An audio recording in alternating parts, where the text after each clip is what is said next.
Hello everyone, আমি অনু। আমার নতুন আরেকটি ব্লগে তোমাদের সকলকে জানাই অনেক অনেক ভালোবাসা।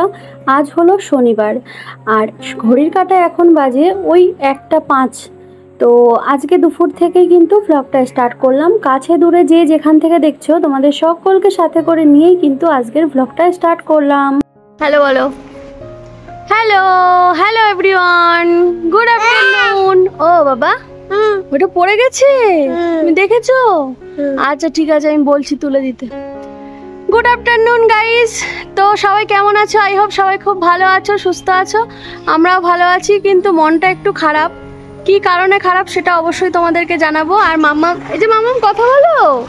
পাপা ওই দিকে তাকাও। কোন দিকে তাকিয়ে আছো? ক্যামেরার দিকে তাকাও। তো ইউটিউব কিড ফ্যামিলি চ্যানেলে তোমাদের সকলকে জানাই অনেক অনেক ভালোবাসা আর ওয়েলকাম। আর মাম্মামের সাথে এটা আমার লাস্ট ভিডিও। মাম্মামের সঙ্গে আজকে আমি লাস্ট ভিডিওটা শ্যুট করে নিচ্ছি। শোনো বাবা, ভাত খাচ্ছিলে তুমি? হ্যাঁ, ভাত খাচ্ছিলে? বাবা কথা বলো, সবাইকে একটু ফ্লাইং কিস দিয়ে দাও। হ্যাঁ বাবা। আচ্ছা সবাইকে হ্যালো বলে দাও, হ্যালো বলে দাও। বলো, মুখে বলো। তোর মন খারাপ কেন? কেন বাবা, মনটা কেন খারাপ? একটুখানি ফ্লাইং কিস দিয়ে দাও সবাইকে। সবাইকে একটু ফ্লাইং কিস দিয়ে দাও।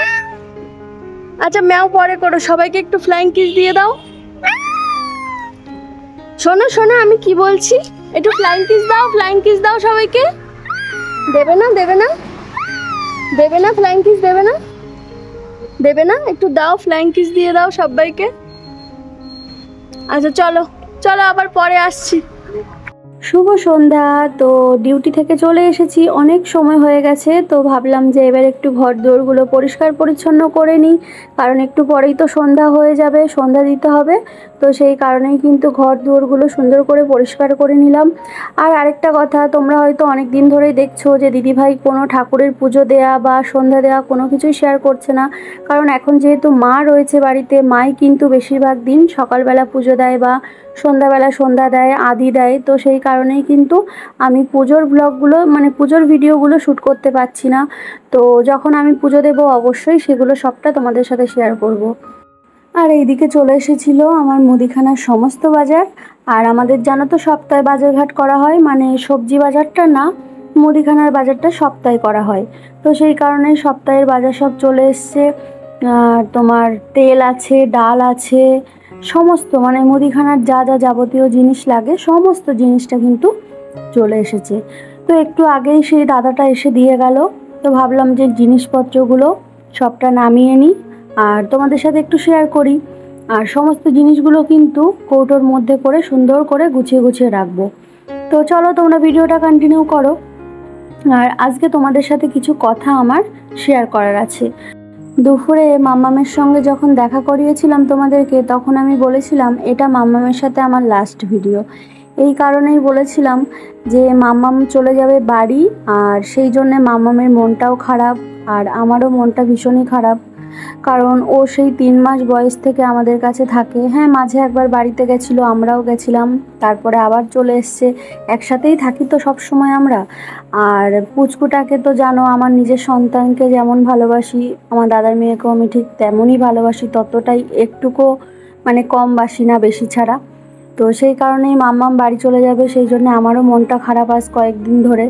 কিন্তু মন খারাপের মধ্যে দিয়েও সমস্ত কাজকর্ম সবটাই তো করতে হয়, করছি। কিন্তু মাম্মাম এতদিন বেশ ভালোই আনন্দে ছিল, খুশিতে ছিল। কিন্তু আজকে যে মাম্মামের কি হয়েছে তোমাদের সঙ্গে কিন্তু ভালো করে মানে ক্যামেরার দিকে তাকিয়েও কথা বললো না, আর ভালোভাবে হ্যালোও বললো না, ফ্লাইং কিসও দিল না। যেই মাম্মাম ক্যামেরার সামনে আসলে পুরো একদম রেডি হয়ে মানে কি বলতে হবে, কি করতে হবে সব কিছু ও জানে, কিভাবে তাকাতে হবে A to Z সবটাই জানে। কারণ ছোটোবেলা থেকে দেখে মাকে বাবাকে, তো সব কিছু জানে। সেই মাম্মাম আজকে দেখলে কেমন করলো, কারণ ওর মনটা ভীষণই খারাপ।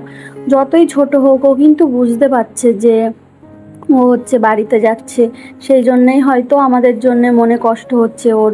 হয়তো কি মনে কষ্ট হচ্ছে, ও ছোট মানুষ হলেও না, ও সব বাচ্চা কাচ্চাদেরই ছোট হলেও কি যাদের কাছে ছোটোবেলা থেকে থাকে অবশ্যই তাদেরকে ছেড়ে যেতে গেলে ওর তো কষ্ট হয়। আর এটা কেন জানি না, আমি এত বড় হয়েছি আমার নিজেরও হয়। এমনকি আমি যে কেরালায় থাকি, সবাইকে ছেড়ে যখন আমি মানে বিশেষ করে কেরালাকে ছেড়ে যখন বাড়িতে যাই, যাওয়ার সময় আমারও ভীষণ কষ্ট হয়। বাড়ি যাচ্ছি আনন্দ হয় ঠিকই, কিন্তু কেরালা ছেড়ে যে বাড়ি যাচ্ছি কেন জানি না ভীষণ মন খারাপ হয়, খুব খারাপ লাগে। বৌদিরও মনটা খারাপ, বাড়ি যাব করে আনন্দ করছে ঠিক আছে, কিন্তু যাওয়ার দিন যত ঘনিয়ে আসে ততই যেন মনটা একটু খারাপ হয়ে যায়। তো মাম্মামের এই জন্যই মনটা খারাপ, আর আমাদের সবারই মন খারাপ। ভাই, তোমাদের দাদা ভাই, আদি, আরোহী, ওরা হয়তো ভাই বোন গন্ডগোল ঝামেলা কত কিছু করে, ছোট মানুষ, ছোট্ট বুনু ওদের, কিন্তু বনুকে একটুখানি দেখতে না পেলে না ওদের ভীষণ মন খারাপ হয়। আর বুনু তো প্রায় 1-2 মাসের জন্য বাড়ি যাচ্ছে বেড়াতে, মাম বাড়ি যাচ্ছে। তো বুনুকে যখন দেখতে পাবে না, বুনু সেই পুজোর পরে হয়তো আসবে, তো ওদের স্কুল থেকে এসে যখন দেখবে বুনু নেই, ওদের তো মনটা ভীষণই খারাপ করবে। কিন্তু মাম্মাম তো বেড়াতে যাচ্ছে, আবার তো চলে আসবে, এইটাই মনকে বুঝ দিচ্ছি আমরা যে মাম্মাম তো বেরু যাচ্ছে, আবার চলে আসবে।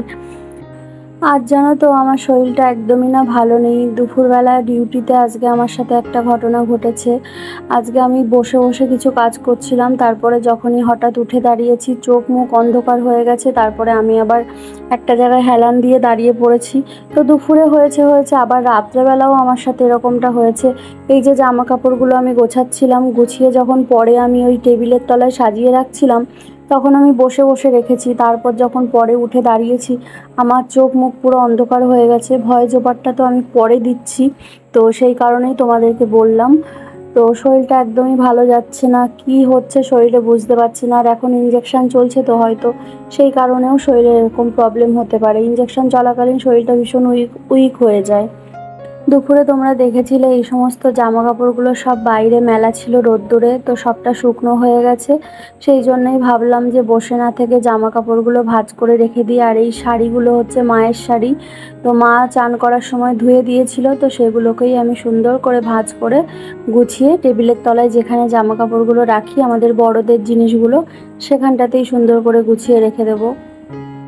জামা কাপড়গুলো তো ভাঁজ করে নিয়েছি, এবার এই যে এখানটায় জামা কাপড়গুলো সুন্দর করে সাজিয়ে রেখে দেবো। তোমরা তো জানো আমার আলনা নেই, কি করব বলো, আমি এখানে বাইরে থাকি, আমার নিজের বাড়ি না। তবে ইচ্ছা আছে আস্তে আস্তে একটা একটা করে সমস্ত জিনিস কিনবো। ওই তো সামান্য কটা টাকা রোজগার করে তোমাদের দাদাভাই, সংসার চালিয়ে সেরকম কিছুই বাঁচাতে পারি না, তো তবুও চেষ্টা করছি একটা দুটো করে সব কিছু কেনার। আর এইদিকে আজ জানো তো মা নাড়ু বানিয়েছিল, তো নাড়ুটা তোমাদের সাথে একটু শেয়ার করলাম।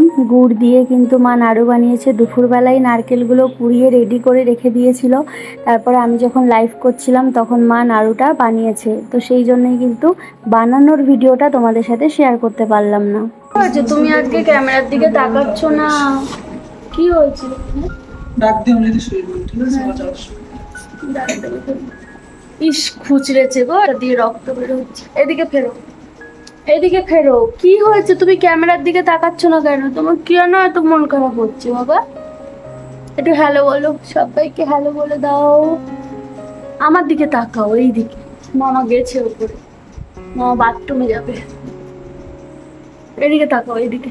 হ্যালো না, না বলবে না, হ্যালো বলবে না, মনটা খারাপ। বাবা, এটা কি হচ্ছে? কি হচ্ছে এটা? এটা কিভাবে আছো তুমি? ও বাবা, ও বাবা, দেখি দেখি দেখি, কোথায় যাবে, কোথায় যাবে?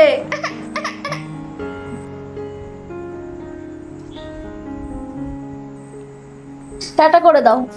টাটা।